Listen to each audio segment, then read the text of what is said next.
Well, the Reserve Bank Governor today has also reacted to that news. More on that shortly. But let's bring in here Richard Yetsenga, the Chief Economist at the ANZ Bank. Richard, thanks as always for your time. Does that US inflation number, you think, mean it's only a matter of time before rates have to rise here? Well, they're certainly rising in the US next month, Ross. I think that's very clear, and the market's become more comfortable with the idea the US Federal Reserve's first hike will be 50 basis points. And it is another kind of warning shot across Australia that there is a bit of a disconnect with where policy settings are, particularly interest rates, and where the economy is at, which is very, very healthy. So this is the point we heard today from Philip Lowe giving testimony to our Parliament, effectively putting people on notice that things are changing. Let's just pick up a little of what he had to say.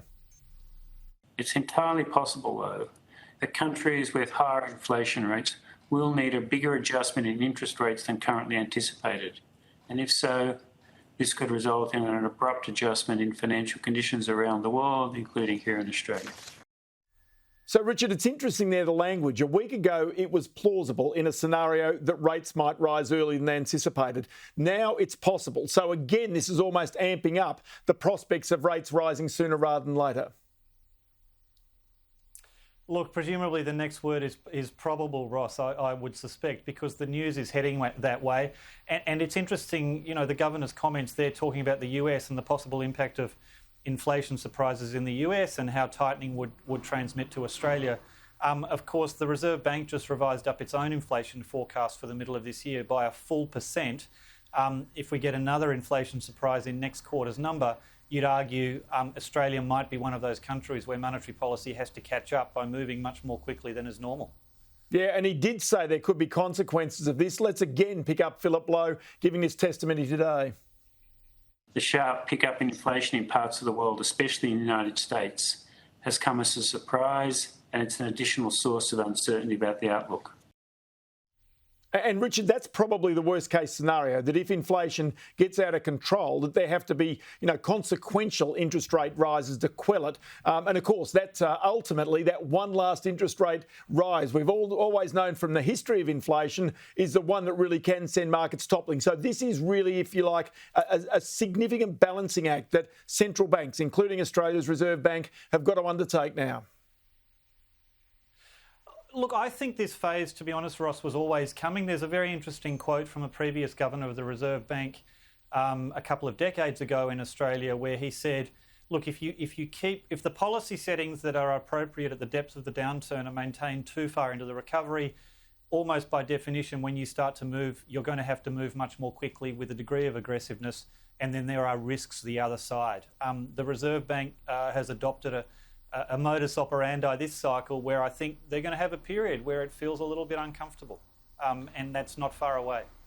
OK, so this week we see employment numbers. That's one of the keys for the Reserve Bank. He wants to see wages starting to grow as unemployment comes down. Philip Lowe even today conceded that, look, if we have to raise interest rates too quickly, it might actually prevent the unemployment rate getting well into the threes as they are now anticipating. So again, from a political point of view, because more people in work are paying more money back to the government, it helps to balance the budget just that little bit more quickly. This is all a part of the ongoing narrative. But of course, you've got a whole generation of people who have gone out and bought very expensive houses with very large mortgages who are hoping and cheering that interest rates don't go anywhere anytime soon. Look, there is some concern about that. To be honest, I'm less worried, certainly for a while. Interest rates, I think, can go up, let's say 2% without, I think, too much damage to the consumer sector. So I don't think that's a near-term concern. I suspect, the bigger issue is, when do things change? Well, they change slowly and then very, very quickly. So we're looking for wages and we're looking for wages. The risk, of course, is you get wage growth all of a sudden. Policies at the wrong calibration, you potentially need to adjust quite quickly and try and catch up. And that's a tricky task.